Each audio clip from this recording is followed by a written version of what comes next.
Assalamualaikum warahmatullahi wabarakatuh. Perkenalkan, nama saya Rahmaya Anjani dari kelas 9A. Saya akan membaca teks prosedur yang berjudul Kota Tanpa Buku. Pernahkah kau ke toko buku, perpustakaan, atau taman bacaan? Tidakkah kau merasa istimewa ketika berada di dalamnya?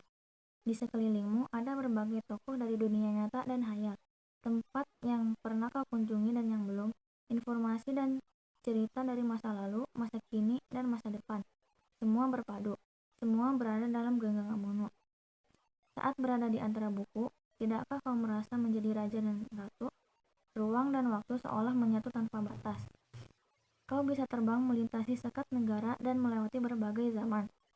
Kau bisa menyelam ke dalam samudra, melayang di angkasa, bercanda dengan aneka satwa, dan berkelana di tengah padatnya kota, juga di rimba raya. Kau tahu, buku adalah jendela dunia, kunci pengetahuan, dan pintu wawasan.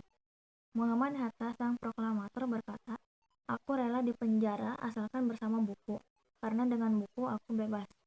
Melalui buku, manusia terbebas dari ketidaktahuan. Tempat-tempat yang dipenuhi buku adalah harapan berkembangnya pengetahuan dan wawasan. Apa jadinya jika kota tanpa buku? Pantaskah dia disebut kota? Di kota itu, mungkin kabar datang dari sumber lain, dari koran, televisi, atau internet. Mungkin informasi dan cerita datang dari cerita nenek moyang, bagai dongeng-dongeng sebelum tidur. Irama warganya pun tiada beda. Bangun pagi, bertebaran di muka bumi untuk berbagai keperluan, untuk kembali pulang siang atau sore harinya. Setelah itu mereka berangkat tidur dan memulai lagi hari berikutnya. Semua serupa. Di kota itu, mungkin ada bangunan bernama perpustakaan. Di dalamnya, buku-buku berderet dalam rak yang tak terjamah. Tiada tangan meraih dan membuka halaman demi halaman dengan sukacita. Mungkin juga ada tumpukan buku di sudut-sudut sekolah yang sepi dan berdebu. Jarang dikunjungi, jarang dibaca. Buku-buku di sana terangguk tanpa nyawa. Bagaimana dengan kotamu?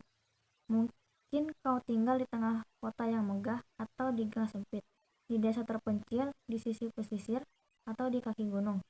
Adakah perpustakaan, taman bacaan, atau toko buku di dekat rumahmu?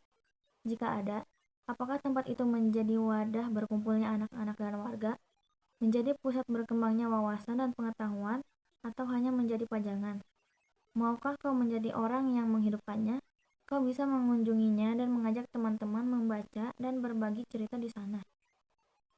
Jadikan tempat itu sumber kegembiraan dan pengetahuan. Jika tempat itu belum ada, maukah kau menjadi orang yang mulai menghadirkannya? Kau bisa memulai dari sebuah sudut di teras rumahmu. Ajak teman-temanmu memulai langkah baru. Jangan biarkan waktu berlalu tanpa buku. Siapapun dirimu, bersahabatlah dengan buku. Dia akan menjadi teman setiamu sepanjang waktu. Terima kasih. Wassalamualaikum warahmatullahi wabarakatuh.